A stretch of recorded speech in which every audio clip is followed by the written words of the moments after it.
Hi guys, in lo da mem vo into edit thil mel thon ho ka I do na hi ngari ka siam dang hai lo in vek nga hi ngari le purung war ka ro ta ro na po kan nei va lo chan vegetables when in dai lo meng oh vegetables mushroom vel zucchini vel kanan ya ser na den en chan alu le ro twai rep le nga thu tui don sa le king chili ta po ko tela ta po king chili chon rice jasmine rice tui tak khamo ele bop meng meng tro với chú anh đai lâu lệ phốt miếng ui lướt ba khổ ra khá về khổ trâu cái đũa khổ khá giả thà cái xem là ấy cho nó hay cho cô tin dân bớt miếng so tui bер sel bер ui lướt ba tui don tục ăn chậm thế bộ cái này cái nào còn là thì dễ là ngon nên cái lệ lắm ạ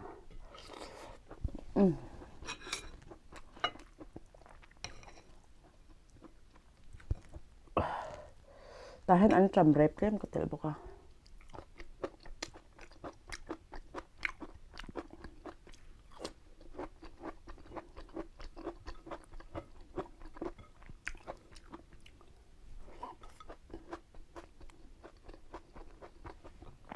bà khi mà hell đâu hết không có được ta ăn tươi đó nữa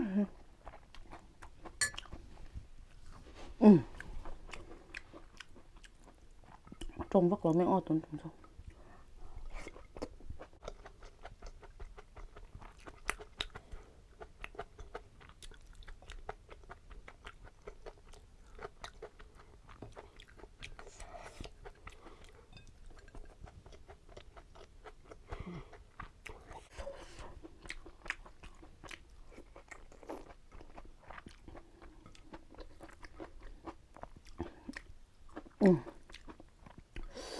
đi cái lốm tục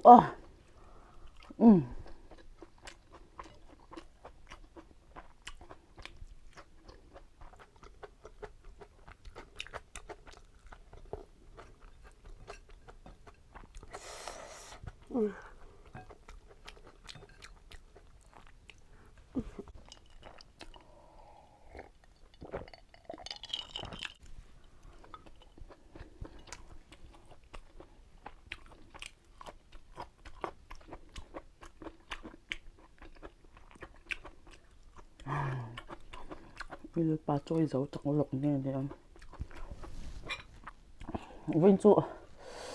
ôi giờ in đây thì việc khát chuột con sel với đâu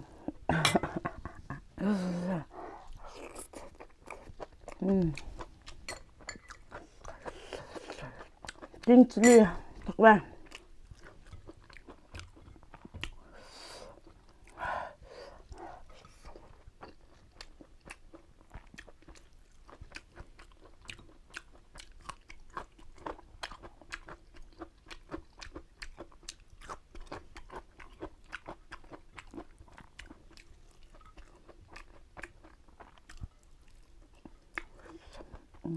kinh chili này cái sẽ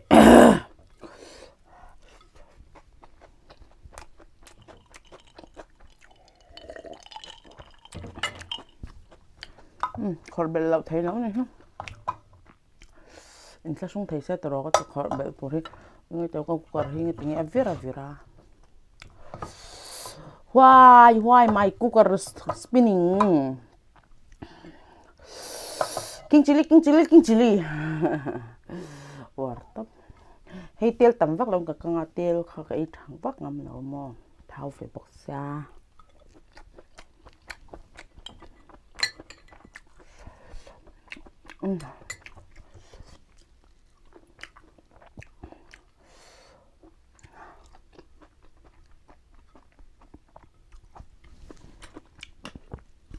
tùy đàn hi sel top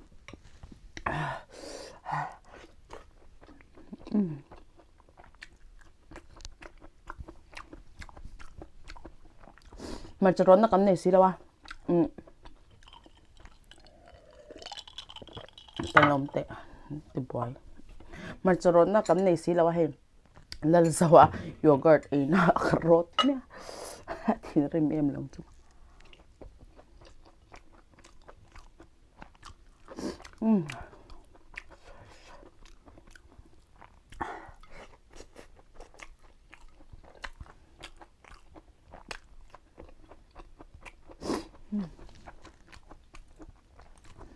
dấu đoác đoác mấy tôi ham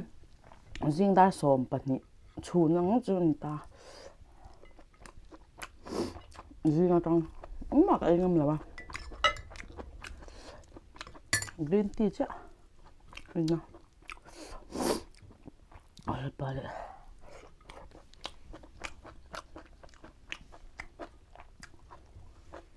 cái này thì mai ăn nha mình tôi tốt bằng mai nấu tê thì cái gì ai ăn béo tôi tê san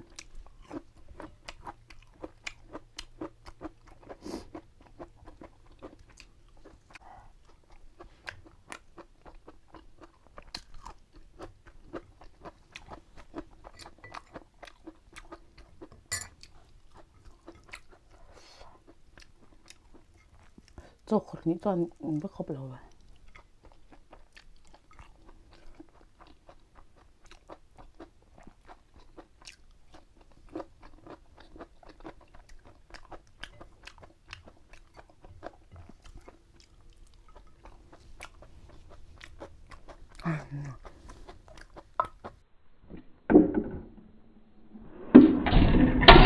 ôi ba sẽ tập khá cái thịt in lại khá bùa dầu với cả hay chế bằng to thịt lẩu về bút trong ấy lem ấy chân lem mèng ô thì bài tục soát lại hi tì rau hả rau bữa sen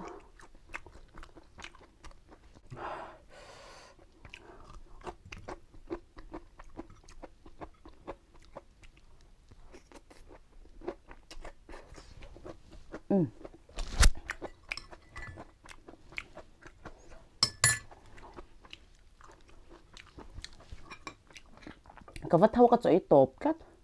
tùy véo nàng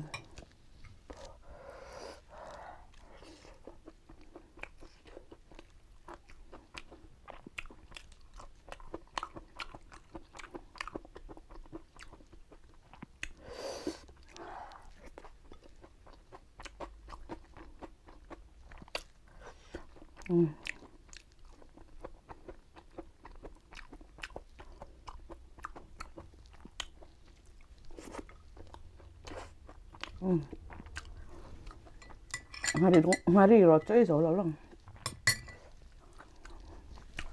cái chung tiền cho về cái bà bột cho rằng cái xiêm cho rồi anh làm lại cho anh chỉ lòng hạt thu thì về phải không anh sẽ xuống về不然对当装了嘛是会về sai rồi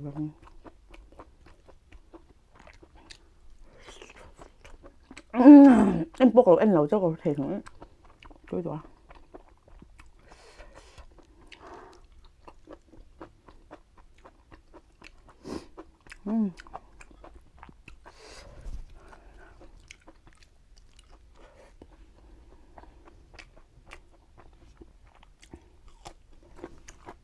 ngon cực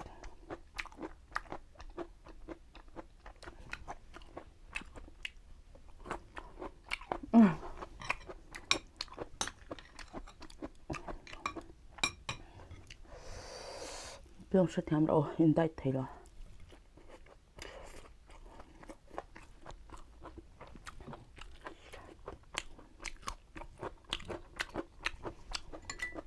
ôi dấu hay pirang oh tunge bel mi pir lo ngai tro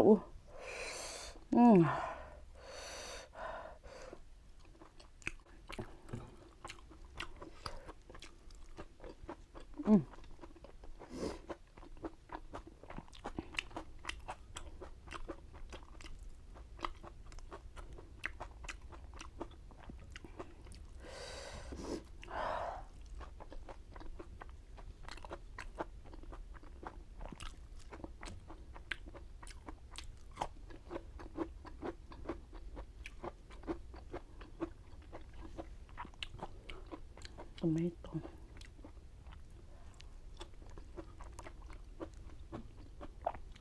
lime leaf hi a tlang ve do la e chi pani a sau ta a chme kham lo me dong